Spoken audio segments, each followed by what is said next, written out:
Sumainyo ang aking pag-ibig, aking mga anak.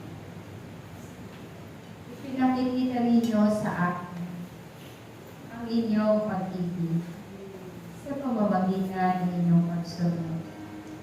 Nakita ko rin ang inyong pagkakaisa. Aking mga anak, pinasasalamatan ko kayo sa inyong pagbabahagi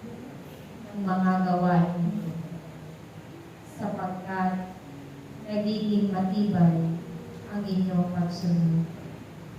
Ang bawat isa sa inyo ay mayroong kahinaan. Ang bawat isa sa inyo ay may mga pagkukulang. Ngunit kayo'y narito, pinag-iisa ko kayo upang anuman ang pagkukulang ng bawat isa, ito ay inyong pupunuan. Sapagkat narito kayo, hindi magpataasan, bagkus kayo ay mapuno ng kababaang loob.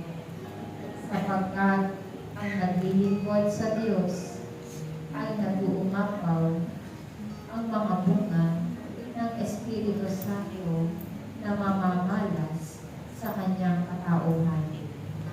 At kapag ito ay inyo nang natanggap, susunod na ang mga kapangyarihan. Sapagkat aking mga anak, taglay nga ninyo ang kapangyarihan na nagmumula sa Espiritu Santo. Kung wala naman kayong pag-ibig sa bawat isa, ito'y mawawala ng kabuluhan. Kaya kayo sa tuwing kayo'y magtitipan, naway isa sa isip at isa sa puso ninyo ang mga mensahe na patuloy kong ipinararating sa inyong lahat, upang nang sa ganon, kayo ay mabago sa araw-araw. At kayo'y pinasasalamatan ko sapagkat hindi kayo humihinto. Iniaalay ninyo ang inyong lakas. Iniaalay ninyo ang inyong buhay. Kaya't aking mga anak, ano man ang inyong gawin sa pamamagitan ng inyong pagkakaisa, kayo'y hindi mabibigo.